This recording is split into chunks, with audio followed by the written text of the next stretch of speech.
How do people catch coronavirus and how do you make them better? How long do you think that schools will be shut? Have we seen anything like this before? Welcome to World vs. Virus, a podcast from the World Economic Forum that aims to make sense of the COVID-19 outbreak. This week, our guest is Ranj Singh, a TV doctor who specialises in communicating difficult medical subjects with young children. The star of the BBC show Get Well Soon takes questions from children ranging from 6 to 11 and gives grown-ups advice on how to talk to kids about COVID-19. Kind of gauge how much your child knows about it already and what their particular worries might be. You might be quite surprised. They may not be worried at all. Or they may be worried about something completely different to what you were expecting. Subscribe to World vs. Virus on Apple, Spotify, or wherever you get your podcasts. I'm Robin Pomeroy. Later we'll hear from vocal artist Reeps One, who's recorded a number for Yo-Yo Ma's #Songs of Comfort, where musicians play from home to keep up the spirits of a world facing the virus.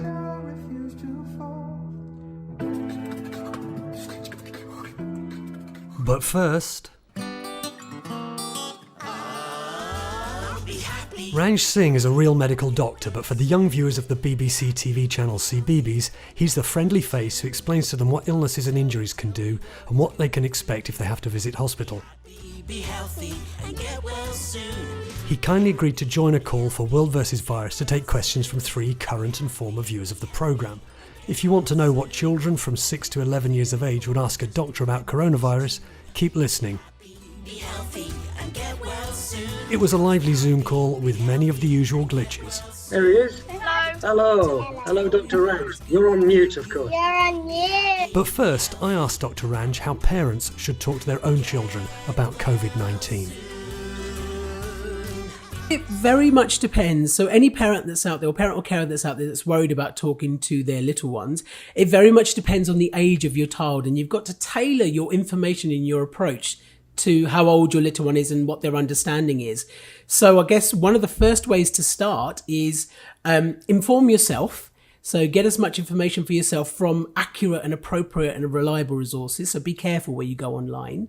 And then kind of gauge how much your child knows about it already and what their particular worries might be. You might be quite surprised. They may not be worried at all.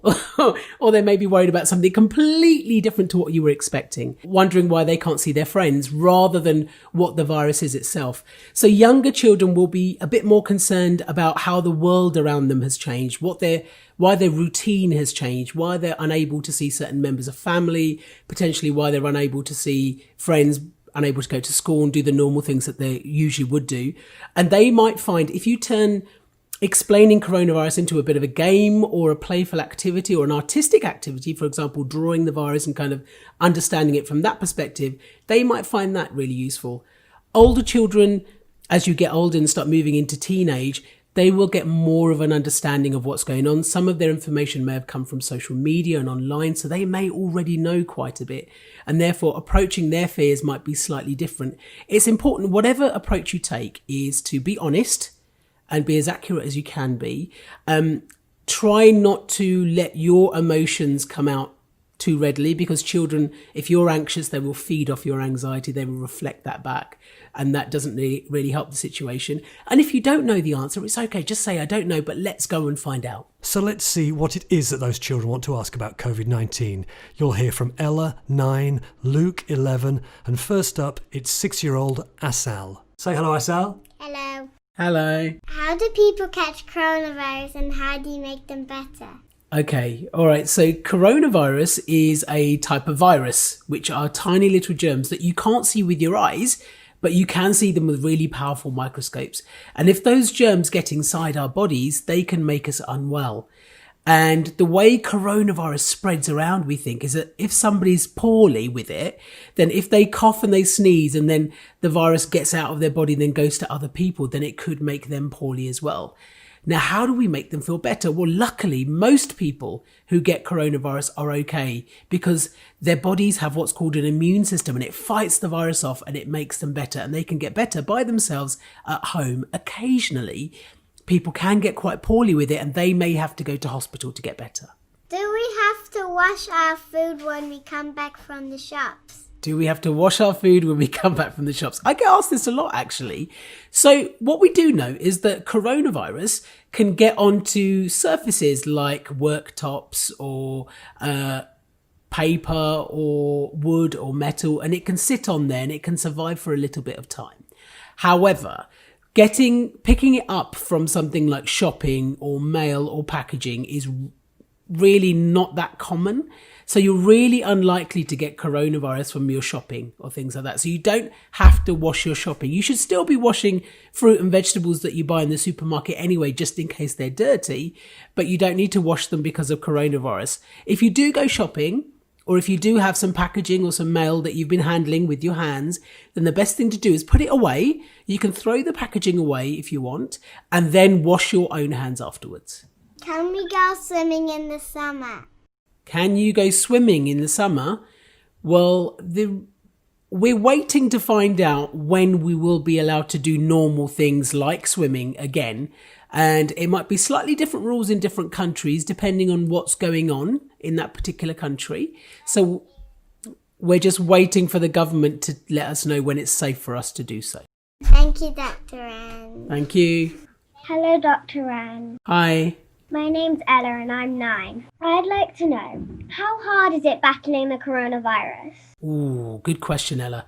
So we know that most people who get coronavirus are going to be absolutely fine because their immune systems are really good at fighting it off, especially children. Children's immune systems are really, really good at fighting off coronavirus, and they're the least likely to become really unwell from it. However, some people can become quite poorly and they might need to go to hospital. And this is especially the case if you're very old or if you've got long-term medical problems. And that's why it's really important for the rest of us all to protect those people as much as possible. Do we know how many people have caught it out of every 100? Oh, that's a tricky one. So this very much varies according to where in the world you are, which country you live in, as to how many people have got it. We don't actually know how many people have caught coronavirus, but we do know that lots of people will have it and they will be okay looking after themselves at home. And if some people catch it and become unwell, then it's really important for them to stay indoors and be extra careful until they're well again so that they don't pass it on to anyone else. Have we seen anything like this before? Oh, that's a good one. So coronavirus is what we call a pandemic, and a pandemic is a scientific word that means that it's a condition that affects lots of people across lots of different countries around the world. And we actually have seen infections like this before that are also pandemics. For example, you might have heard of something called swine flu that happened not so long ago. And then about 100 years ago, we had what was called the Spanish flu pandemic. So we have seen things like this before. Fortunately, we're in a better situation now because we've got better medicines and we've got better technology to help us fight it. We have also seen some other serious coronaviruses more recently. You might have heard of a condition called SARS, or you might have heard of one called MERS. They're both coronaviruses. They happened more recently. They weren't pandemics because they stayed within sort of one region of the world. And we managed to get control of those really, really quickly, which was good.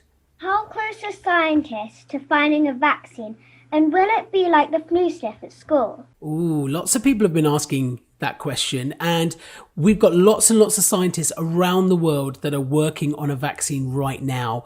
It might end up being an injection, or it might end up being a tablet, or it could even be a nasal spray like the flu one that some schools have. The research is happening at the moment, and until that's finished, we won't know exactly what it's going to be or when it's going to come, but it could take several months for that to happen. We're really hoping that we might have a vaccine before the end of the year, and hopefully that will stop this happening all again in the future. Hello, Dr. Anj. I'm Luke and I'm 11 years old. Hello, Luke. Where did the coronavirus come from? This is a fantastic question. So coronavirus is a type of virus. They're tiny little germs that we can't see with our eyes, but they obviously can make us poorly. There are lots of different types of coronavirus, and usually they just cause a mild cold. But this particular one called COVID-19 is a little bit more serious. Now, some coronaviruses only affect humans. Some will only affect animals, but very rarely one of the viruses changes or it mutates so that it can jump from animals to humans. And we call this jumping species. And we think that's what's happened here.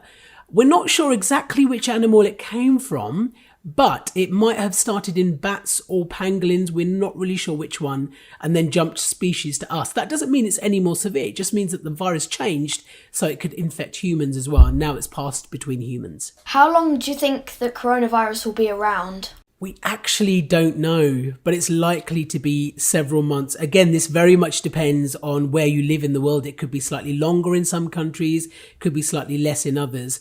We know from looking at other countries like China that you can control it and it does get less common, but we don't know how long that's going to take, and we don't know how long it's going to take to get rid of it completely. If we do get a vaccine, then that should definitely help. But in the meantime, it's important for all of us to follow the rules, stay at home and wash your hands and things like that. How old do you have to be known as vulnerable?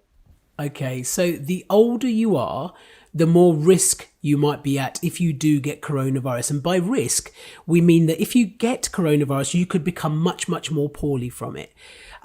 In the UK, we say that anyone over the age of 70 should be extra careful to make sure they stay safe, especially if they've got long-term medical problems. And so for the rest of us that aren't over 70, it's really important that we follow the rules so we can help protect anybody else that might be at risk too. How long do you think that schools will be shut? Lots of kids have been asking this. The honest answer is that we don't know, and it's going to be different for different countries again.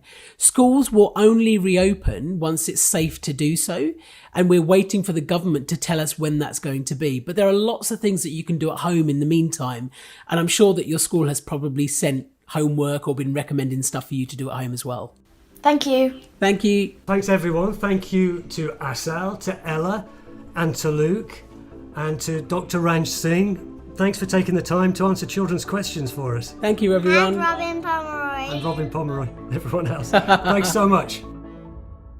You can get more help on talking to children about COVID-19 on Dr. Ranj's podcast, A Kid's Guide to Coronavirus. And for some light relief for parents, or any grown-ups, check out Steth's Drugs and Rock and Roll, which he records with 2 other doctors. I'm joined now by my colleague, Linda Lucina in New York. Hi, Linda. Hi, Robin. How are you? Not bad, thank you. How are you? Great. Good. Now, Linda always picks us 3 really good stories from our website, weforum.org. What have you picked for us this week? I have picked 3 stories that sort of surprised me, things that highlighted things that either charmed me or heartened me, but mostly that surprised me. The first one involves managing risk. A mathematician from MIT looked at different risk models for getting back to daily life. She's not a public health expert, but she's in quarantine, cooped up like the rest of us, and she just spent that time running some numbers. I love that, and she gives us a fresh look at the impact of social distancing and hand washing. Her breakdowns give us a new look at the importance of keeping that 6 feet of distance, and they can help us be a little bit more comfortable navigating the sidewalk and managing risks as we get back to that new normal. This is the one, COVID-19 lockdowns are lifting. How safe is it to go out? That's a question a lot of people are asking. What's your second story? In my second story, a historian wrote about a 17th century shipman who lived through the bubonic plague. And it's interesting because back then there were no tracing apps, there were no trackers, and you only knew how far the virus had spread by seeing a red cross on your neighbor's door or seeing a list of burials in the paper. A lot has changed, and I just find it heartening to know how we faced such things before, and also just to know how lucky we are. Okay, heartening or terrifying, depending on how you respond to it. This one's called Samuel Pepys's Diary, shows parallels between life during the bubonic plague and coronavirus. Yeah, that one, it reminded me a little bit last week. If any listeners have not heard it yet, we had an interview with a historian about the Spanish flu outbreak of 1918. So there's lots of these historic parallels coming up. This one obviously going much further back in time. What's your third story, Linda? A nonprofit CEO wrote a piece for us with some really eye-opening statistics about food waste, including the fact that 30% of food waste occurs before consumers are even involved. And hunger is a massive global issue, and it's one that existed long before the pandemic came about. And so it's just a great reminder of some of the imbalances that we can start to get to fixing once things kind of lock back. It's one of those things that coronavirus is bringing to the fore about global inequality. The story is called "The Pandemic is Just Another Sign of Our Broken Food System."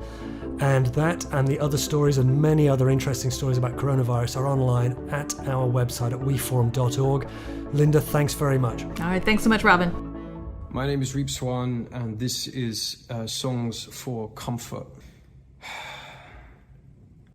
In response to the global pandemic, Yo-Yo Ma, the cellist who's a trustee of the World Economic Forum, invited acclaimed musicians around the world to record music from their own homes and post the performances online with the hashtag Songs of Comfort. One of them is Harry Yeff, aka vocal artist Reep Swan. In this video, Reep Swan starts by singing at his piano, with his cat paying close attention.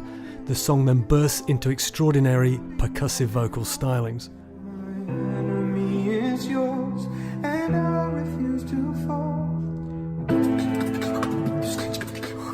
You can see the video on our Twitter feed at WEF and find others by searching for hashtag Songs of Comfort. Thanks for listening to World vs. Virus. You can find all our coverage of COVID-19 at weforum.org and follow us on Facebook, Instagram, LinkedIn, TikTok, YouTube and on Twitter.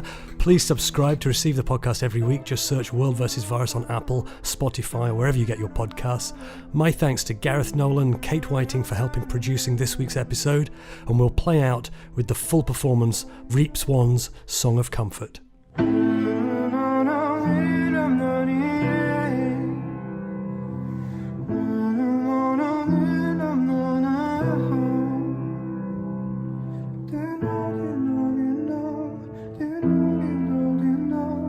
Do you know